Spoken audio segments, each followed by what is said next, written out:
everybody, welcome back to Sharon Cullen Art. Today is another sketchbook tour.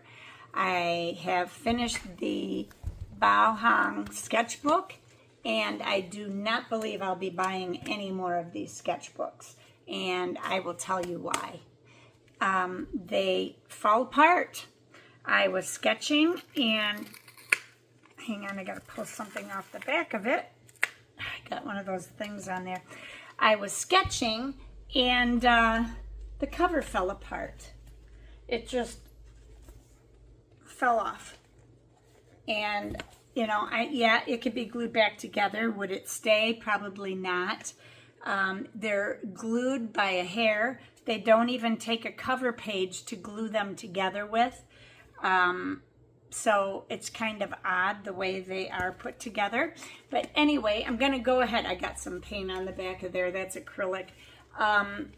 I am going to go through this sketchbook now, and I'll show you what I have done. There's one page I never finished, and I hope to go back to it, but I'm not going to do it now. So I'm tired of it. I want a different sketchbook. You know how that gets. So let me turn the camera around and I will show you. Oh, and by the way, no, I didn't have paint on my face. I think somebody mentioned this to me right here, is a bruise, because I jammed myself in the face with a metal straw. I'm ashamed to admit. Had I been drinking? A little bit. I don't drink much, but it was one of those bendy straws, and when I put it up to my face, I was talking to somebody, and as I was talking, I turned and I continued the movement, and wham, I caught myself right here so hard. My face was swollen for a couple days. This happened about 10 days ago, and I still have the bruise there. But people think my face is dirty. It is not dirty. So anyway, let's get on with the sketchbook tour. So here is the cover page. I did this on March 3rd, 2024 is when I started this sketchbook. This is done in gouache, obviously. And I was just fooling around making up a landscape. I had no plans, but I was unhappy that I put my date there. So anyway, that's my cover sheet. And then here is my first painting. You all saw this. I am going to zoom this in a little bit. There we go. You all saw this was a sketch of Francis Copri, who is an American painter who has this painting in the Detroit Institute of Arts. It's from the 1800s. I didn't write down the date, but I did add a little more stuff in the foreground than he had. So this was just a color chart of my Embrace Opacity palette. If you're not familiar with that palette, it is one that I bought by Da Vinci, and it is Cancer and Reproductive Harm. This is by Denise, I forget her last name. Anyway, this is Denise's Embrace Opacity palette. And it starts with an S. I can't remember what it is. So all of these colors are semi-opaque. And yeah, it was kind of fun to paint with. But I did this god-awful painting that I can't stand, I'm embarrassed by. But I did that all in the watercolors. And I was able to overlay the green onto the purples and stuff. So I was impressed by that. These are just some watercolor sketches I did while sitting in my house. Just some florals. It was springtime. This was April 15th. I had a calla lily in my house, and my weeping cherry was just budding and getting ready to pop open. And then another watercolor. This was just some things that were sitting on my table. And then this one also, daffodils in front of one of my trees, and then a close-up of the daffodils. That is watercolor and ink. And I did the ink first and then the watercolor. This is a painting that I did in, I used these colors black Prussian blue, phthalo blue, titanium gold, and linden green. A mixture from Winsor & Newton and probably Holbein, maybe some Daniel Smith. And then this one was one that I was not real pleased with, but it was fun to do. I should have taken more time on the trees, I think. Falling apart here. And then this was another study that I did in gouache. It's called Apple Orchard, which was an oil on canvas done in 1892 by George Innes. He was also an American painter, and his painting is in the Detroit Institute of Arts. And I just did a study of it in gouache. That was a lot of fun. And I even did a person, which I'm usually intimidated by doing, so I was proud of that little people there. This was from a reference photo I found online. This is gouache. That one was a lot of fun. I like how that turned out. And then this was also from a reference photo online, and I like how that turned out. I like the way the light was coming across the path. It was very pretty. This was initially a warm-up of a painting that I was going to do with more fish in it for my granddaughter, Madison, because her room is all under the sea themed. But I ended up painting her something above the sea. And if I can't think of it, I will insert a picture of what I ended up giving her so that she would have things in her room. One was a seagull that I painted a few years back, and then the other was a painting of a beach that their parents loved to go to. This was just a swatch chart from my portable palette, not my portable palette, from my portable palette. And I put all the colors on here that I had in the palette, and then I just messed around with some gouache. And again, whoops, this was another painting from a reference photo. This was lit up here and I did not get it bright enough. And then this was moss. Why is it doing that? Moss going up the tree. So this, I believe I did a tutorial online on YouTube. And after watching it, I saw that somebody else had used the same photo. I think it was from Unsplash. And they had done a painting as well. And I don't know who it was, I can't remember, but I felt really icky about it because mine was second. And I thought, she's going to think that I copied her photo. Oh, here comes a deer. Let me get, I got it. See if I can get it for you, running through the woods there. See it running? There's two of them. Running through the woods. They must have got spooked by a car. And there they go over the hill behind my studio. Anyhow, so I felt kind of weird about this painting. I almost took my YouTube video down because I thought, oh shoot. But then I thought, well, wait a minute. Sometimes people do end up with the same photo. When they're looking at photos on there, you get a lot of the same stuff. So I decided to leave it up there. And I'm going the wrong way. Another swatch. This was my Holbein Summer palette. And colors I thought I'd want to avoid in my summer palette. And mixes that I could do in order to get other colors. I was just messing around there. And this was also from a reference photo online. I thought it was very pretty. And it was down, like coming down a hill. I lost some of the slope. It should have been a little steeper. But I loved the misty background and all of that. And this was just nothing. This was just a branch I did. I was bored and was just messing around. And I said something, this was May 12th, I said, it's so exciting watching the world come to life at this time of year. Spring was never my favorite season, but I really, really enjoy it a lot. Then this was another reference photo from online, and I really liked the way the light came across the trees. I think this was a Google photo reference, so hope there's no copyright on it, but I didn't do a video with it, so I'm fine.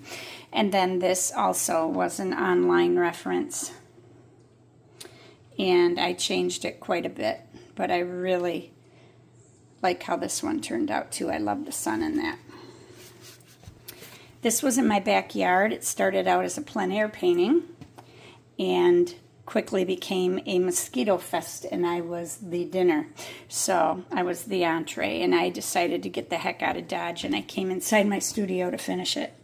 But that was a lot of fun to do. There was a lot of standing water back there, which is why we get so many mosquitoes. This was a page I never finished. There were supposed to be 3 paintings in a row. I may still do it, but I haven't yet. And then this was off of my driveway. I was looking into the woods and I saw this view and I thought, oh, that's really pretty. So I painted that as well. And those were 2 cut down trees, probably from many, many years ago. And this is my Gansai Tambi palette. And I put it all in here. And as you remember from my video, I did it in my tan-toned sketchbook as well to see the differences. And then I painted this watercolor with it. I think I did a video with this one you can find on my YouTube page if you want to watch it. And then this was just nothing. I was just screwing around bored. And then here is another one. I used these Kuretake colors, the Gansai Tambi colors. This is watercolor.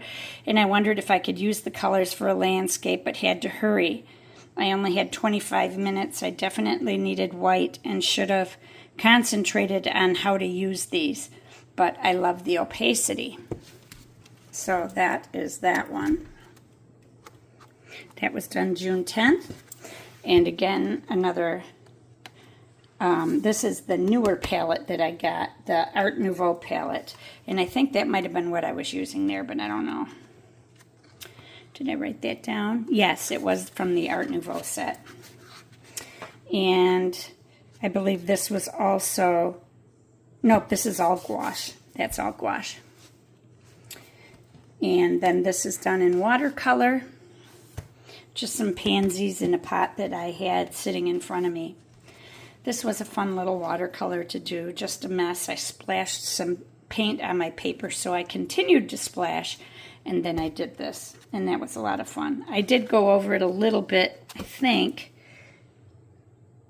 I don't know if I went over that with, I may have gone over that with Neocolor 2 pencils, these, but for some of the leaves, in order to darken them. This was a sketch of a tree in my friend's backyard, which was really cool. It's called the Common Trumpet Creeper Tree. It was done June 25th. Then I painted this. This is the same tree. Come on, camera. There we go. This is the same tree. I never had this problem before. I'm going to have to check my settings. And I just did it again. It should have been a little bit taller in here, but there were branches coming down and wrapping around, and it was so pretty, and I kind of lost that, but that's all right. It was fun to do. Then this was just a few sketches that I did. I liked this perspective. I tried it. It was very hard. It was looking down this hill. Somebody took a picture. Lake Huron and then the mouth of the Pinnebog River coming out. And then there's the sand and then the beach goes around this way. But it didn't come out right. So I don't even think I shared it online. Then I was just adding this in for fun. And then this is another view at that same beach coming down to Lake Huron over here. So, and then in Port Austin, we are very well known. Oh my God, there's a fawn outside the window. Hang on a minute. Oh. There's 2 of them. Hang on, where are they? There they are. They're coming this way, I think. Wait a minute. There's one there too. There we go.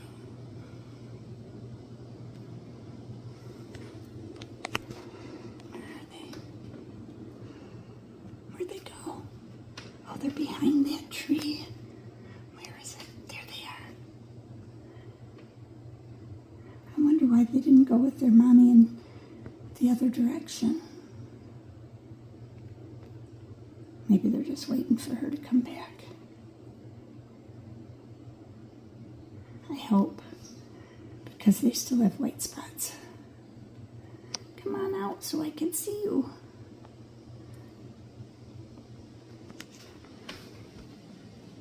Where are they? I lost them again. They're over here.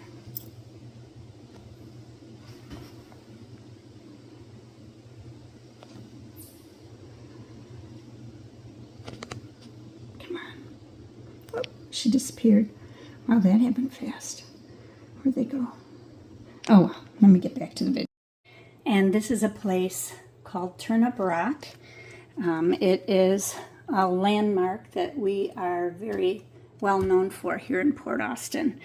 The only way to access it is by kayak or very small boat, like a rowboat, because it gets very shallow in here around these rocks, and it is very easy to tear up the bottom of a boat. So there are charters that go way out there, and then you can take, I think you can take kayaks in. Otherwise, you have to go by kayak 2 miles or something in the open water of Lake Huron.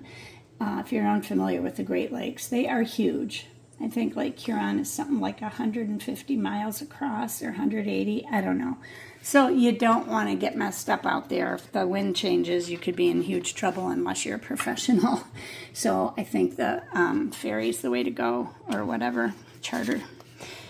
These were just some more of my sketches of flowers in my yard, just messing around.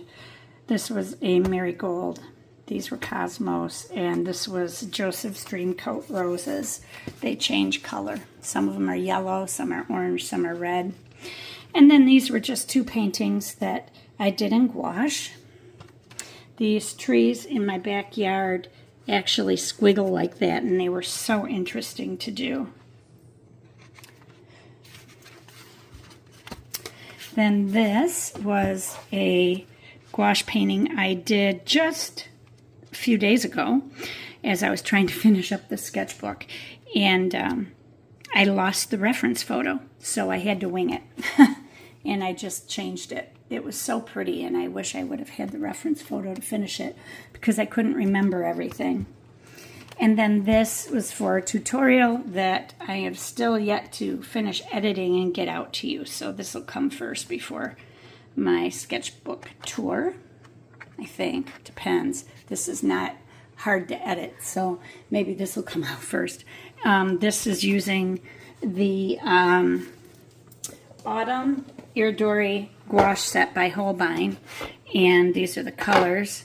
And if I can back this out a little bit, there we go. This, oh my gosh, there's a flying ant or something in here. It's gross. These are the colors, and they're very beautiful. So I wanted to do a summer painting first, and I did that.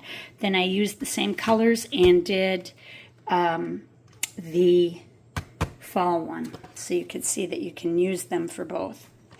Making a purple, though, was nearly impossible. These were supposed to be a bright, like a pinkish purple, but all I had was a primary red in the set, so that made it very hard. Right, there we go. That made it hard. It's my hand that's doing that. So that is that video. This is done the other day. Just messing around, loving to do rain and water. I did a little piece of a big painting that I want to do, and this was just a small piece of it. So I did that little piece and had a lot of fun. This was just some rain. Made a mistake on that. I should have had a couple drops of rain coming over. Oh, I guess I did there, but not much. And then just a pine tree, sparse pine tree to fill up space. And then I did this one, which was also done. This was done 2 days ago on the 14th of August. or July. This is July. Yes, this is July. Holy cow. I got a migraine headache and I can't think very well. And I love the way this rain was hitting. I wasn't sure if these were giant puddles, a pond, or if it was part of a river, but it was an interesting photo. So I ended up taking the photo and painted this, and I had a lot of fun. And then I did this one the same day.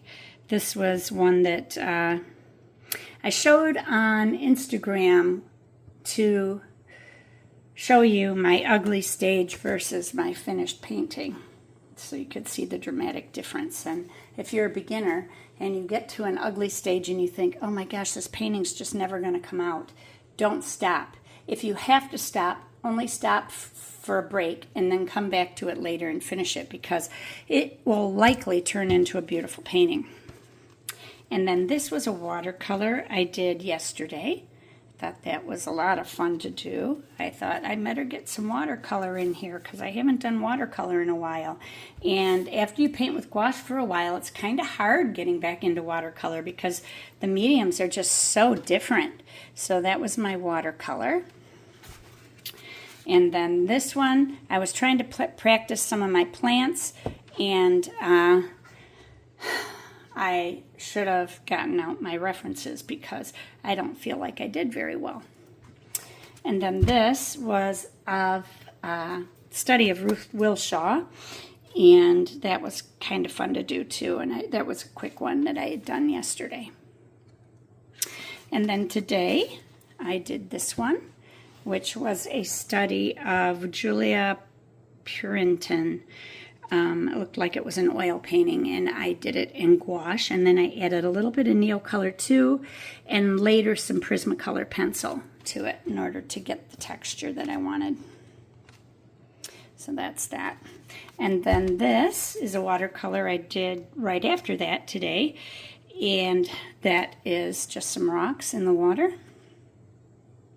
I need to practice rocks frequently, and so I decided to do a little practice. It was a nice quick watercolor video, or watercolor painting, not a video.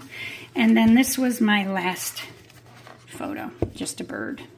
I saw this black bird online and thought it was so cute. So I kind of used the same beak and the tufts of hair coming up, and then I changed it a little bit. And this is what I came up with. I don't remember who it was that did it. It was Joe somebody who did the original. And then I just did this as a study. I didn't want to paint it online because it could have been copyright infringement. So I just did it as a study for myself in my sketchbook, and that's fine. You don't need to worry about painting somebody else's paintings or sketching another sketch. This was done with just a tiny bit of watercolor. I did a little bit of gray watercolor underneath, and then this sort of shadowy thing. And then the rest was done in Prismacolor pencil. And I did use some ink initially to do the feathers, and then I just went over them all with Prismacolor pencil in different colors. And you can see how that all turned out. And this original bird didn't have a tail or any of that. It was just like a bust from here up. That's all it was. And I just made the rest of it. And I used the same beak. But that's it. So that is my sketchbook. I am getting very hot here.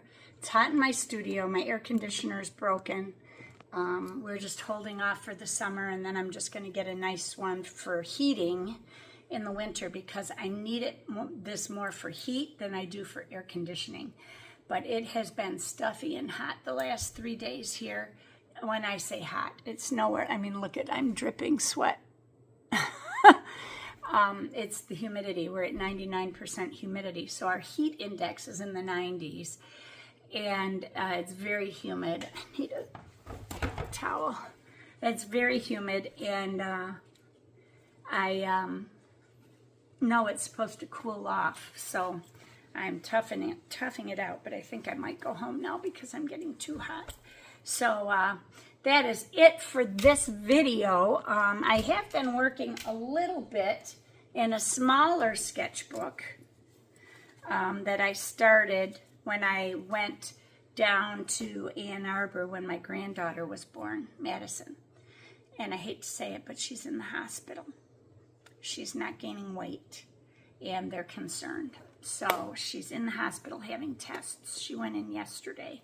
Hopefully she will come home tomorrow with a clean bill of health, because I was a very skinny child. She's got my long fingers and long feet.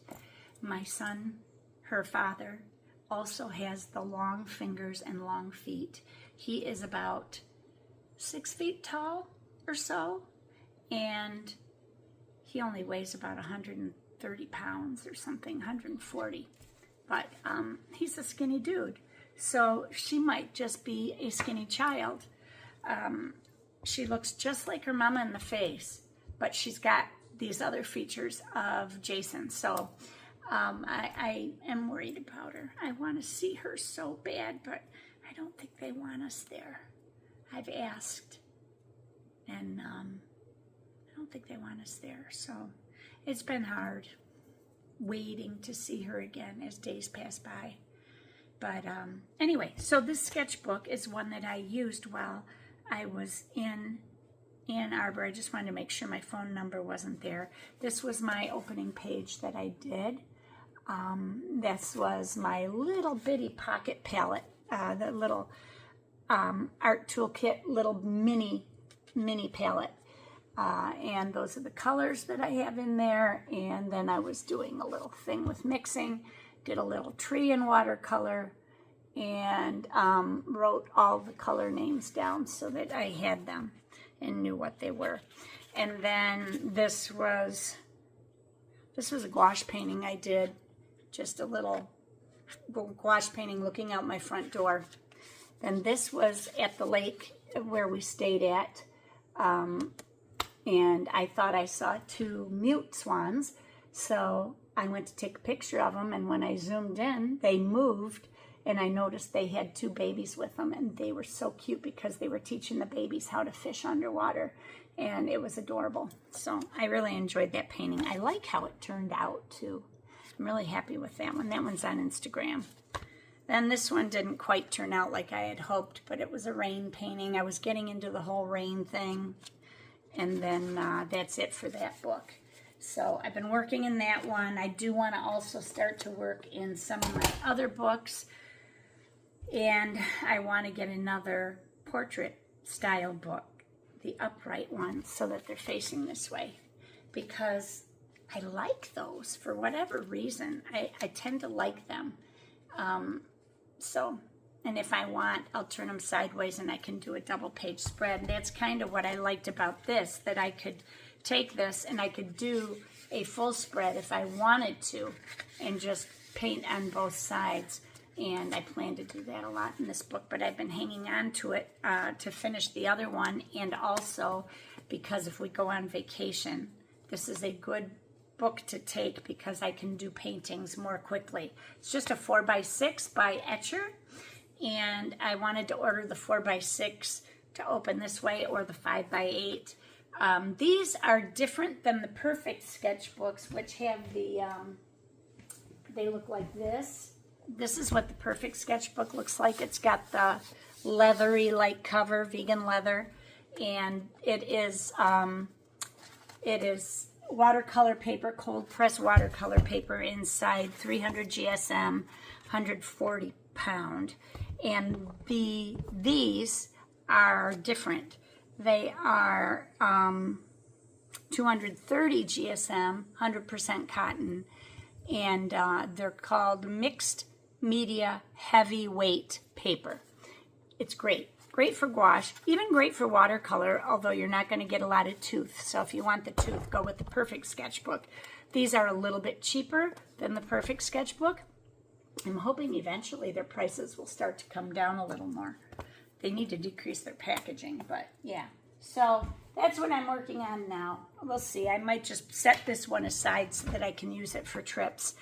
And the other thing that I've been doing, so I was cleaning out my gouache. I'm going to show you what I did. I do have these two sets that I want to, I don't know, I want to get them in a palette somehow. I love all of these colors, but there are a few other colors that I really love that I mix and use with it, like this Winsor & Newton quinacridone magenta. I like that. And I love this color, this Winsor & Newton cobalt turquoise, which is very different than the bamboo green that's in here. This is a warmer color. This is cooler. And then I also have this gouache. This is Schmincke gouache. They're helio turquoise. But helio turquoise is basically like phthalo blue. So I'm not real thrilled with it. But I also had organized my drawer over here. I've got this set of drawers that goes next to my desk over here. My desk is a mess right now, but in this drawer I have put all of my gouache, all of my professional gouache. Over in this drawer over here I have all of my G-squash. And anyway, so I've got all my blacks, whites, and grays in here, all my yellows and browns in here, and then all of my greens and blues in this bigger one, because that's, and then reds are over here. Reds and purples are over here. So yeah, and this one is a lot bigger because I have so many different greens and blues. I'm a green collector, and it looks like some of these are the same. Permanent green light, well, that's Viridian, that's olive. Yeah, I guess there are only two of that one. So, yeah, there's a lot. But anyway, I got that, and I started thinking, well, shoot, I want to use this palette that I got for watercolor. But you guys, I don't paint in watercolor that much right now. So I was thinking of making it a gouache palette, but there are way too many wells. And I don't want dried gouache all the time. But this other palette that I use is kind of too small. This is one of those old Magello palettes. I used to get them for free somehow. But this has 18 things, and I use it all the time. And I add gouache to it, and I reconstitute it. It's all soft right now. It doesn't look very soft, except for maybe the burnt sienna. But I keep mixing blues. I start putting paint all over here, and I'm putting it around the edges. Today I had it going up here because I didn't want to mix it with the colors that were in there. And I thought, well, maybe I should use this palette. And I wouldn't fill the things. I would just put a little dot in them, and it probably wouldn't even fill this up. But, and then it would seal shut. It seals very tightly, so it's airtight. But it's a big palette, so I'm not sure what to do.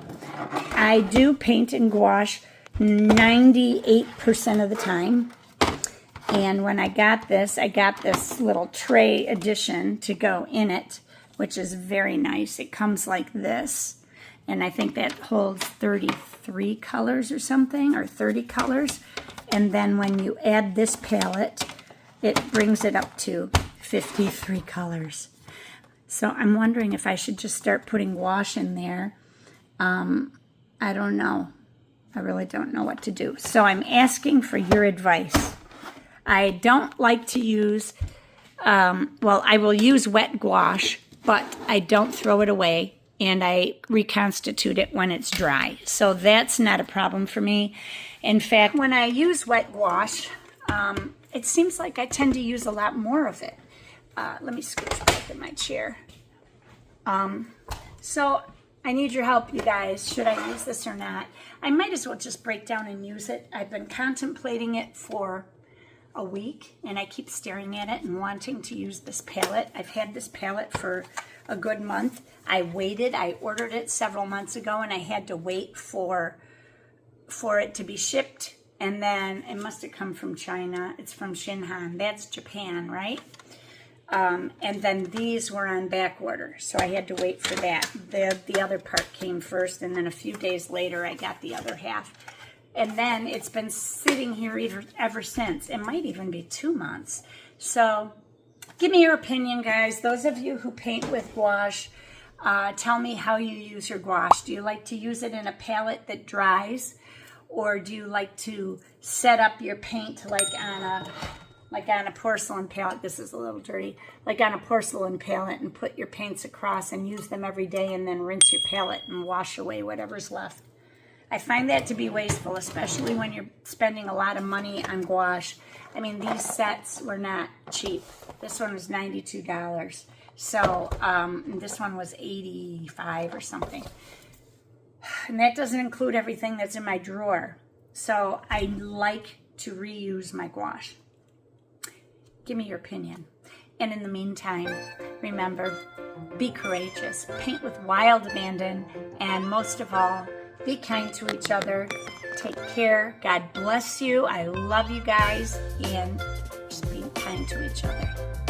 Bye-bye. See you soon.